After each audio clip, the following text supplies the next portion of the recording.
Buen día para todos.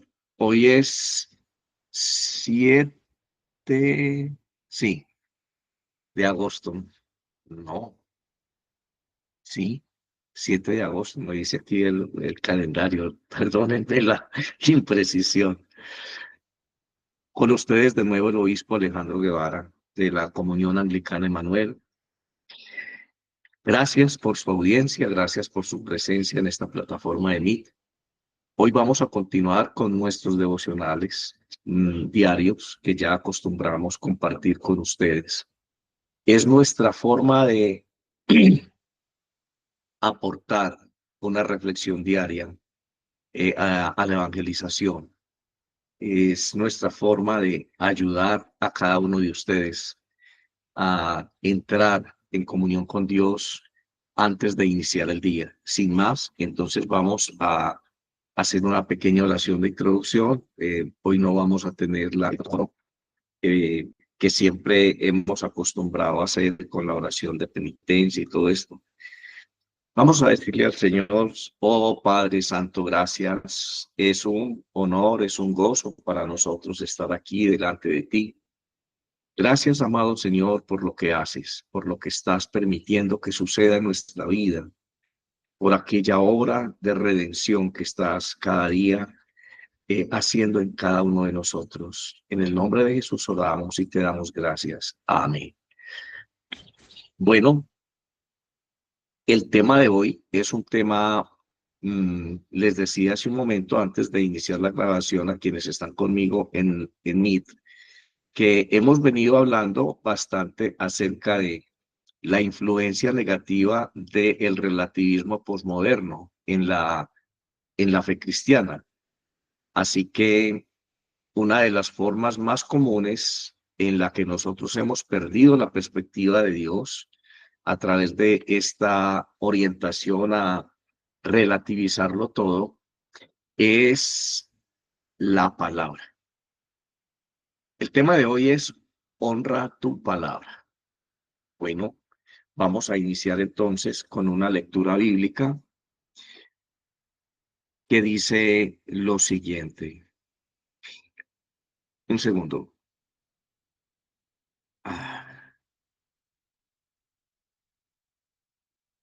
Permítanme un momento.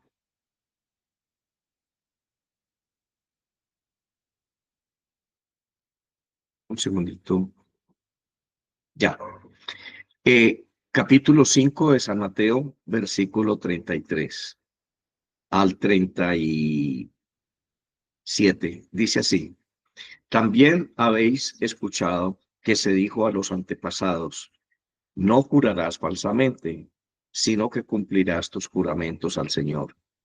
Pero yo os digo, dice Jesús, no juréis de ninguna manera, ni por el cielo, porque es el trono de Dios, ni por la tierra, porque es el estrado de tus pies, ni por Jerusalén, porque es la ciudad del trono de Dios, ni por la tierra, porque es el estrado de sus pies, ni por Jerusalén, porque es la ciudad del gran rey. Ni jurarás por tu cabeza, porque no puede hacer blanco o negro ni uno solo de tus cabellos. Antes bien, que vuestro hablar sea sí, sí o no, no. Y lo que más viene de esto procede del maligno. Bueno, con esas palabras de Jesús, anunció el tema del devocional de hoy. Hoy vamos a estar ocupados hablando de honra tu palabra. A lo largo de la Biblia se relata la importancia de honrar la palabra dada, tanto en relación con Dios como con otras personas. La fidelidad en cumplir lo prometido es una virtud central de la fe cristiana asociada con la verdad y la confiabilidad. Pues recuerden que desde el lunes venimos hablando de que la confianza es fundamental en la relación de amistad. No solamente la confianza, sino lo que yo considero lo que yo pienso o conceptúo de la otra persona. Hoy, aparte de este texto del Evangelio de Mateo, que habla sobre no jurar y que nuestra palabra sea sí, sí o no, no, porque lo que se agrega de ahí, lo que no proviene de allí, viene del maligno. También recordemos a Jesús cuando nos dice a nosotros acerca de que nosotros debemos ser veraces en nuestras afirmaciones, en lo que decimos. Y él lo expresa de una manera muy particular. Él dice, lo que hay en el corazón del hombre, eso es lo que expresa la totalidad de ese hombre, lo que ese hombre es en esencia. ¿Y cómo sabemos qué hay en el corazón de una persona? Por sus palabras. Cuando nosotros escuchamos a una persona, la conocemos. Cuando nosotros tenemos la oportunidad de valorar o evaluar mejor si lo que esa persona dice tiene coherencia con lo que hace y con lo que piensa. Entonces, para nosotros eso va a tener una clave o una motivación muy especial para creer o no en sus palabras. Bueno, vamos entonces a considerar que la fidelidad en cumplir lo que nosotros prometemos es una virtud asociada en la fe cristiana con la verdad y la confiabilidad. Miremos algunos textos bíblicos del Antiguo Testamento, cómo a través de la Biblia se enfatiza en este punto. Números 30, versículo 2 dice, si una persona hace voto al Señor o promete bajo juramento hacer algo, no quebrantar su palabra, sino que debe hacer todo lo que dijo. Este mandato muestra la seriedad con la que la ley de Moisés consideraba los compromisos verbales.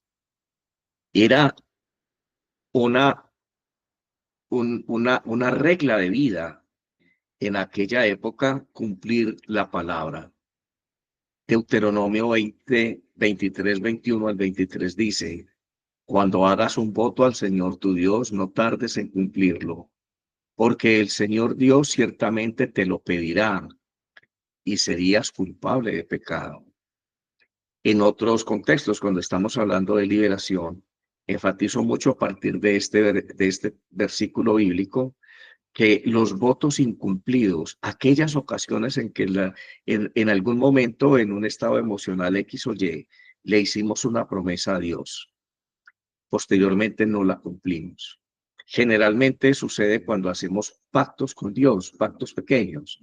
Dios, yo te prometo que si tú me colaboras o si tú me haces este favor o me das esta gracia, yo voy a hacer lo siguiente. Y cuando tenemos la gracia se nos olvidó qué era lo que habíamos, cuál era nuestra parte del compromiso. Pues Dios ciertamente te va a demandar que cumplas eso. Y no es una excusa decir, es que yo lo hice en un momento de que estaba con un espíritu quebrantado, no era muy consciente de lo que estaba haciendo. Dios no tiene que ver con nuestras emociones. Dios mira lo que hay en nuestro corazón y, y demanda cumplir nuestra palabra. Él no es un ser emocional. Cuando nosotros hablamos de Dios desde la perspectiva humana, acudimos a ese antropomorfismo, porque así se llama, el hecho de atribuirle a Dios facultades humanas, rasgos humanos.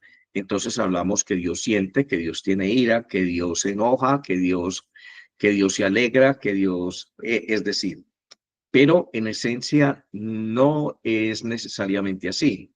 Dios es un espíritu, Él no es humano, ni se comporta ni se conduce a través de sentimientos o emociones humanas. Es un espíritu perfecto. Nunca perdamos eso de nuestras consideraciones cuando estamos hablando de Dios. Así que Él no tiene que ver con nuestros estados emocionales. Él los conoce, sí los conoce, y nos da consuelo a través del Espíritu Santo y nos ayuda y nos fortalece. Es otra cosa muy diferente a que Dios viva a través de esas emociones. Son netamente humanas. Y cuando se las adjudicamos a Dios, entonces se llama antropomorfismo. Ok, Dios entonces nos va a pedir cuentas de nuestras palabras, de lo que hemos dicho. Jesús es claro en lo que acabamos de leer. Él nos dice que tu palabra sea sí, sí o no, no, porque lo que pasa de allí del maligno proviene. El Salmo 15, del 1 al 4 dice, ¿quién puede habitar en tu santuario, Señor? Y más adelante dice, ¿quién aún jurando en nombre propio no cambia? En perjuicio propio, perdón, no cambia. Debe ser tan sagrada nuestra vocación a la verdad, igual que nuestra vocación a Dios, porque Dios es la verdad, Satanás es la mentira, el engaño y la falsedad. No podemos relativizar a Dios. Dios es el absoluto. Dios es quien tiene todos aquellos atributos de perfección que la mente humana escasamente podría dimensionar. Dios no es un hijo de hombre para arrepentirse ni para cambiar de opiniones. Él es absoluto en lo que dice, absoluto en lo que establece, absoluto en lo que demanda. También es perfecto en amor, en compasión, en misericordia, en conocimiento, en sabiduría, en poder. Y ese Dios quiere hacerse uno solo conmigo. La vida cristiana significa continuar el ministerio de Cristo en la tierra, así como lo hizo Pablo, así como lo hizo Pedro, así como lo hicieron sus discípulos más allegados, los primeros hombres que Dios utilizó para la expansión del evangelio. Eso es importante que lo tengamos claro. Ese proceso de regeneración, ese proceso de restauración de nuestra naturaleza anterior a una naturaleza renovada, a ese nuevo nacimiento, implica seguir los pasos de Cristo. Y seguir los pasos de Cristo no necesariamente debemos entenderlo en clave de obediencia. Seguir los pasos de Cristo significa hacer lo que Cristo hizo. Está bien si tú obedeces, está bien si tú cumples otro tipo de lineamientos del Evangelio, pero es que el Evangelio te ordena también o te invita a orar por los enfermos, a tener compasión del que lo necesita, a actuar como el buen samaritano. El Evangelio te invita a mirar la condición del otro y sentir misericordia y amor por esa persona. Recordar que por esa persona también murió Cristo Jesús. Entonces, si está enfermo, orar por él para que se restaure. Si está poseído por fuerzas espirituales superiores a su voluntad o influenciado, tú tienes el poder del Espíritu Santo, la palabra de verdad que fluye de tu interior para liberarlo. Tú tienes la opción de mostrarle a Cristo en tu conducta, en tu forma de mirar, en tu forma de actuar. Esa transformación debe ser 24/7. Esa transformación no puede ser un ideal abstracto. Todos sabemos que el Evangelio nos está llamando a ser nuevas criaturas. Ah, sí, bueno, sí, sí. Vamos a ver, ahí voy yéndome. Eso tiene que ser despacio, padre, porque es que uno no puede cambiar de un día para otro. ¿Quién dijo que no? ¿Quién dijo que María de Magdala no cambió de un día para otro? ¿Quién dijo que aquellas personas que se encontraron con Jesús no cambiaron de un día para otro? Pablo iba en su caballo y Dios con un rayo de luz lo bajó del caballo y le preguntó a Jesús, ¿por qué me persigues, Pablo? Y a partir de ese momento Pablo cambió. En Dios no hay tiempos. Así que no sigamos procrastinando nuestra vocación cristiana. Siempre estamos limitando la acción de Dios a través de nuestros conceptos, de nuestras palabras, de esa forma posmoderna de relativizarlo todo. Vamos entonces, en este momento, a tratar de reflexionar sobre aquellas cosas que le hemos prometido a Dios que no se están cumpliendo y que Él nos está demandando. Mateo 5, del 33 al 37, lo acabamos de leer. Dios nos está diciendo, no jures por nada, más bien que tu palabra sea sí o no, porque lo que pasa de allí del maligno proviene. El juramento se hizo necesario en en el desarrollo de la comunicación, de la interacción humana, precisamente porque no creemos en la palabra. Entonces, desde tiempos muy antiguos, se acudió a Dios como referente máximo de respeto de un hombre. Acudir a Dios para que Él sea testigo de lo que yo digo. Lo pongo a Él por testigo que mis palabras son verdad. Lo pongo a Él como testigo de que voy a cumplir esto que estoy prometiendo. Entonces, algunos dicen, juro por Dios que voy a hacer esto. Espero que lo puedas hacer, porque ya pusiste a Dios de testigo. Y yo no puedo tomar a Dios en vano. Yo no puedo tomar la perfección de la verdad y ponerlo como testigo de mis mentiras, de mis estados emocionales, de mi falta de madurez emocional y espiritual. Es un gran pecado que trae unas consecuencias muy funestas, entre ellas la ruina espiritual, la ruina afectiva. ¿Por qué la ruina afectiva? Acuérdense cuando eran novios. Las cosas que más enamoraron su corazón fueron aquellas palabras dulces, románticas, bonitas, de afirmación que esa persona les decía a ustedes. Esas palabras que quedaron marcadas en su corazón. Esas palabras que motivaron la forma en que tú vas a creer o creías o creíste en esa persona. Y cómo no cumplir esas palabras en el tiempo se convirtió en la fuente de tu repudio, en la fuente de tu rencor, en la fuente de tu frustración. Todo fue una mentira. Eso es lo que uno escucha en las canciones. Todo fue una ilusión.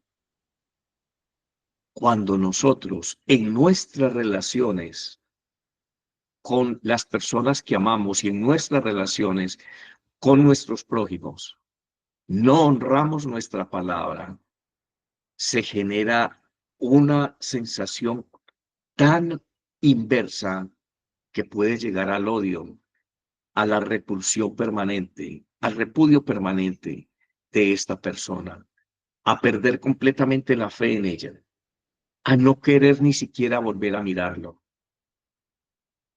Y nuestra relación con Dios no es diferente. Dios sabe que nuestro corazón se inclina al mal. Dios sabe que nuestro corazón no es recto en su presencia.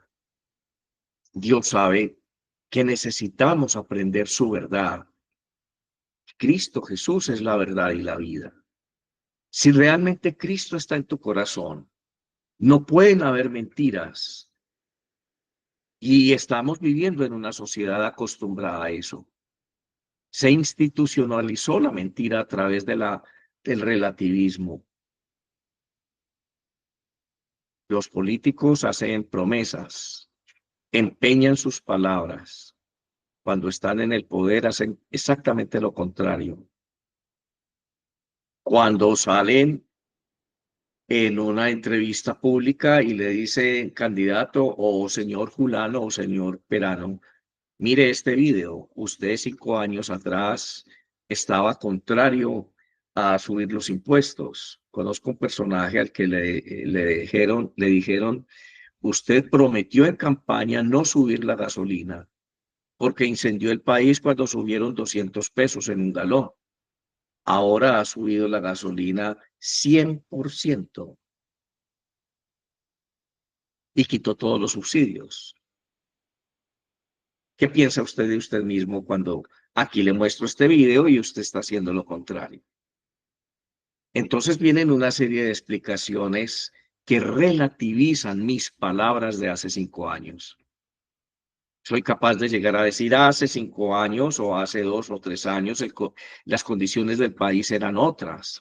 Y yo por eso dije esto, y yo por eso dije aquello. Qué sé yo, no sé. No sé cuántas cosas nosotros eh, podamos aducir en defensa de la postura o de la tesis de que lo que dije no fue lo que dije. Lo que dije no era exactamente lo que yo quería decir. Por eso, cuando el juramento se usa en los estrados judiciales, hay una doctrina que establece que este juramento debe basarse única y exclusivamente en las palabras dichas, sin ningún matiz de interpretación subjetiva. Simplemente sí o no. Diga si es cierto que usted lo hizo o no lo hizo. O explique esto, pero esa explicación debe estar ceñida en cada palabra a la verdad, no a la verdad subjetiva. Y se castiga penalmente muy seriamente a quien así lo haga y trate de engañar la justicia. Si así es en la justicia humana, ¿por qué no podemos nosotros comprender el daño tan grande que nos hace a nosotros no honrar nuestra palabra, sobre todo cuando ya llevamos el sello, la impronta de ser cristianos? Eso envía personas al infierno. Cuando tú te has identificado como Dios te lo pide, quien me confiese delante de los hombres, entonces yo le confesaré delante de mi Padre que está en el cielo. Pero quien no me confiese delante de los hombres, tampoco lo voy a reconocer delante de mi Padre que está en el cielo. Hay personas que viven un cristianismo oculto, que viven un cristianismo para ellos mismos. Nadie sabe que son cristianos. Nadie sabe cómo expresan su fe. Así que desde allí tienen la libertad de ser camaleones. Como nadie sabe que yo soy cristiano, pues entonces yo puedo actuar, pensar, reírme con los chistes de mal gusto, decir malas palabras a veces, decir mentiras, guardar rencor, resentimiento en mi corazón, ser parte de grupos divisionistas en los ambientes donde yo me desenvuelvo. No soy un pacifista. Eso sí, en la iglesia soy todo lo contrario. Eso es no ser tibio y no ser caliente, frío, perdón, ni caliente. Eso es ser tibio. Y cuando usted lee el libro del Apocalipsis en el capítulo 20, va a leer que a los tibios los vomita Dios de su boca. Causan vómito. Una persona tibia no presenta confianza o no otorga confianza ni a un lado ni al otro. A cualquiera de los dos bandos le da lo mismo si deja de ser o no deja de ser, porque no importa para ninguno de los dos. Qué bueno que nosotros podamos entender lo que el libro de Eclesiastés también nos está diciendo en la misma línea. Cuando haces una promesa, cúmplela sin tardanza. Ay Dios, la batería se me está agotando. Bueno, me da tanta frustración, hombre, saber esto. Ay, permítanme un segundo, por favor, sí. Qué pena. Un momento, por favor.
Gracias. Bueno, todos sabemos que la convivencia no es fácil, ¿no? Entonces, parte de la convivencia es servir. En algún momento atrás, recuerdo perdón por este paréntesis, recuerdo que les decía a quienes me acompañaban en esos días que necesitaba algunos equipos de cómputo, como dos o tres. Me quedó faltando uno. Entonces eso hace que tenga que compartir el mío. Y cada vez que comparto el mío, lo entregan casi siempre sin carga. Y entonces no me he podido acostumbrar a que ese equipo ya lo estoy compartiendo. Entonces, estos impases me suceden precisamente por mi falta de atención. Bueno, decíamos que Eclesiastés está diciendo también algo al respecto de lo que veníamos hablando. Cuando a Dios haces una promesa, cúmplela sin tardanza, porque no se complace él en los necios. Cumple tus promesas. Mejor es no prometer que prometer y no cumplir. Ya el apóstol Santiago, en el Nuevo Testamento, la enseñanza apostólica, toma las enseñanzas de Jesús, que ya hemos hablado de lo que él dijo en el Evangelio respecto a que nuestra palabra sea sí o no, a esa orientación a confesar el nombre de Dios para que él confiese también nuestro nombre, a no vivir un evangelio casuístico ni con una moral relativa. Entonces, Santiago nos está diciendo en el capítulo 5, en el versículo 12 de su epístola, sobre todo no juren, que su sí sea sí y su no sea no, para que no caigan en condenación. Bueno, vamos a terminar con una reflexión rápida a este respecto.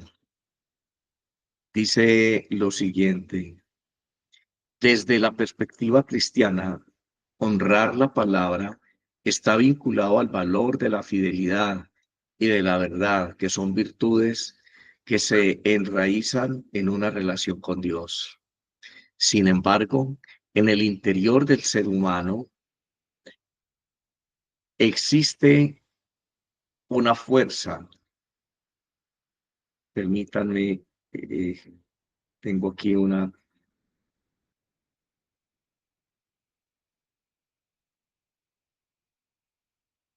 En el interior del ser humano existe unas influencias que actúan, unas fuerzas que pueden alejarnos a nosotros de esa integridad y de esa coherencia. La tradición espiritual llama a esa fuerza interna en cada ser humano que nos lleva a decir, a deshonrar nuestra palabra.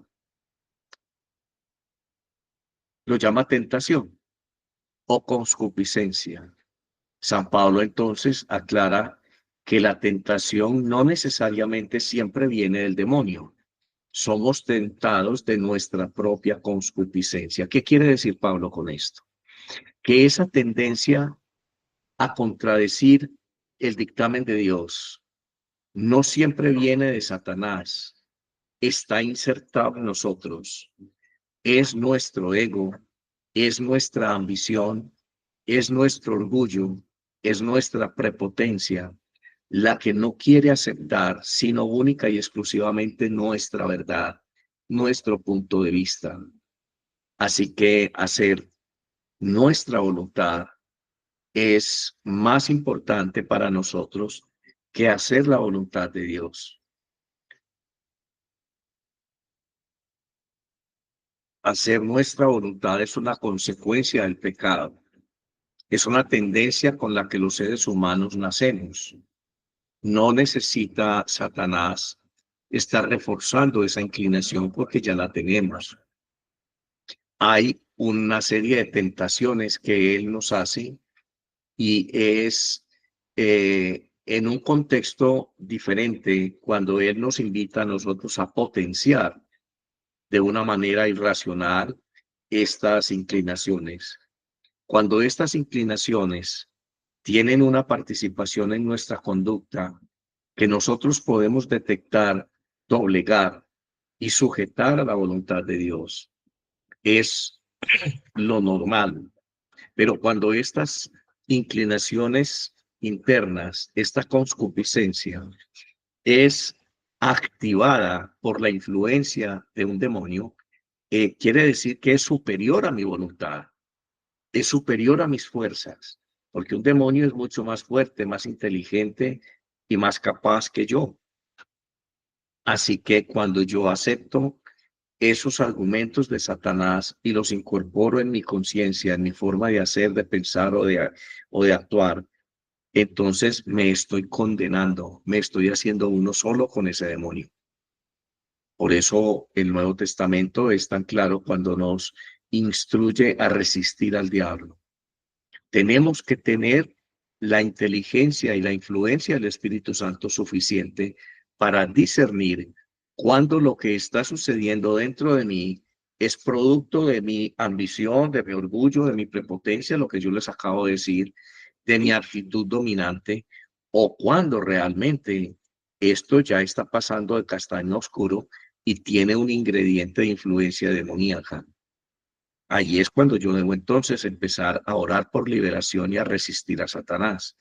De lo contrario, yo no puedo estar echando demonios que no existen. Esa tendencia humana de todo, de demonizar todo lo que nos está pasando, es una forma muy olímpica de excusarnos a nosotros mismos. No es él siempre el que tiene la culpa. No es él siempre el que nos está tentando. Incluso nos dice el Nuevo Testamento, la enseñanza apostólica, que somos tentados de nuestra propia concupiscencia. Ok, este fenómeno, entendido en la teología cristiana como consecuencia de la libertad humana por el pecado original, lo que les estoy explicando, recibe el nombre de pecado. Cuando una persona a sabiendas y libremente elige no cumplir su palabra, estamos hablando de honrar lo que decimos, incurre en una conducta que se llama infidelidad o, dependiendo del contexto de la gravedad, podría recibir otro nombre. Así, la elección de no honrar la palabra de un individuo no es un acto solamente externo, sino la expresión de una batalla interior entre la gracia que impulsa al bien por la presencia del Espíritu Santo y las motivaciones internas, sus preferencias, su deseo de ser él, de no someterse integralmente a Dios, de no aceptarlo como el Señor de su vida. Así que esto de no honrar la palabra, esa fuerza espiritual que incide en este asunto es la tentación. La tentación es el fenómeno del pecado y la conducta se llama infidelidad o perjurio, si fue que se verbal en falso. Así que en un 90%, cuando nosotros no honramos nuestra palabra, no podemos decir que es una influencia satánica, que yo debo ser libre del espíritu de mentiras. No, el espíritu de mentira es un ente, es un demonio, tiene una personalidad y todos los demonios lo enmarcan. Yo no soy un demonio, yo me llamo Alejandro. Así que yo no obro por que un espíritu de mentiras me pueda decir hágalo, ¿no? Yo obro autónomamente, aún ante la propuesta divina. Ni el bien me puede obligar a hacer el mal, ni el mal me puede, perdón, ni el bien me puede obligar a hacer el bien, ni el mal me puede obligar a hacer el mal. Yo soy autónomo.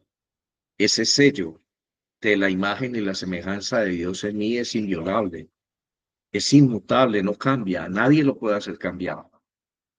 Así que dejo esta consideración entre ustedes. En nuestra amistad con Dios, lo que piensa Él de nosotros, lo que nosotros pensamos de Él, está basado en la confianza. Y la confianza está generada está basada, tiene una raíz muy profunda en la veracidad y confiabilidad de nuestras palabras. Es extraño. Todos nosotros en alguna oportunidad quizá hemos sido víctimas de promesas incumplidas. Hemos sido defraudados por promesas incumplidas. Hemos creído en una persona que nos ha defraudado. Pero lo extraño es que no recordamos las veces que nosotros también lo hicimos. Vivimos la misma dinámica y lo peor de todo es que consideramos que estamos obrando bien. Dios es verdad. La palabra de Dios es verdad. No tendría sentido nuestra fe si las promesas de Dios no fueran confiables, si Dios no honrara su palabra. Cuando Dios te promete estar a tu lado en todo tiempo, cualquiera que sea la situación que estés atravesando, Él cumple su palabra. Él permanece fiel, aunque nosotros seamos infieles. Lo importante es entender a Dios en esa unicidad entre su amor, su perfección, su consagración a la verdad y su palabra es verdad. Por eso nosotros llamamos a este texto que se llama Biblia o que le decimos Biblia, la palabra de Dios. Es inmutable. Si yo soy hijo de Dios, debo tener esa misma impronta en mis palabras. Todos luchamos contra eso. Todos tratamos de ajustarnos a esa exigencia. El tema es que aprendamos a respetarnos a nosotros mismos, a honrar nuestra palabra y a respetar a aquella persona o personas con quienes la hemos comprometido. Muchas veces tenemos citas acordadas para una hora y se nos presentan cosas, puede ser normal, pero excusarnos con tiempo es lo ideal. Es decirle a la otra persona, mira, no soy ajeno al compromiso que tenemos, se me presentó esto, puedes hacerlo más tarde. Y si la persona me dice, no, no puedo, ya todo lo tenía destinado para esto, entonces me toca asumir las consecuencias de haber empeñado mi palabra, de haber comprometido mi palabra. Vamos a honrar a Dios con una oración y digámosle en este momento, Padre, gracias, porque honrarte con una oración es declarar en tu presencia palabras que son ciertas. Hemos orado muchas veces con palabras que no son verdad en nuestro corazón. Te hemos dicho que te amamos sobre todo y no es así. Te hemos dicho o hecho promesas que no hemos cumplido. En dos palabras nos hemos burlado de ti. No te respetamos, Señor. Y hoy queremos aprender ese principio fundamental de toda relación, el respeto y la verdad. Te amamos, Señor, aunque te lo digamos con un corazón dividido. Tú sabes que en el fondo queremos llegar a la expresión máxima de la comprensión de lo que estamos diciéndote. Amamos el bien, aunque todavía no podamos asociar ese amor al bien, a lo bueno, contigo. Nos hace falta conocerte mejor, entenderte mejor. Y no hay una manera diferente de hacerlo, sino de escuchar tu palabra, leer tu palabra. Allí encontramos tu carácter, tu mansedumbre. Allí encontramos tu justicia, tu amor desinteresado y eterno por la humanidad. Allí encontramos tu sabiduría. Allí encontramos la verdad, el verdadero sentido de la verdad. Amado Dios, no te conocemos porque no leemos tu palabra. Lo fácil para nosotros es que nos prediquen tu palabra. Escuchar de ti y saber de ti a través de un filtro humano es lo más cómodo, pero no nos damos a la tarea de encontrarte en la revelación más pura de tu carácter, que es en la palabra escrita. Padre Santo, te pedimos en esta mañana que infundas en nosotros esta conciencia clara de saber que servimos a un Dios de verdad, que tu palabra es verdad y que si somos tus hijos, debemos tener esa impronta en nosotros, que podamos confesarte abiertamente, no por el interés que tú nos confieses delante del Padre, sino porque realmente has llegado a ser nuestra verdad, nuestra esencia, porque ya no tenemos otra cosa que manifestar sino a ti, que cautivaste, que enamoraste nuestro corazón, que estás allí como una fuente de gozo inagotable. Padre, gracias por bendecir a mis hermanos. Bendice, Señor, a todos ellos en esta mañana. Dales lo que necesitan. Proporciónales consuelo, alivio en sus enfermedades, en sus dolencias y sabiduría para manejar los asuntos de la vida cotidiana. Padre, en el nombre de Jesús los pongo en tus manos y los bendigo. Amén. Así sea. Gracias a todos por estar aquí. Gracias por estar en este momento con nosotros. Muy amables. Muchas gracias. Mañana nos vemos a las 7 de la mañana. Bendiciones para todos. Feliz día.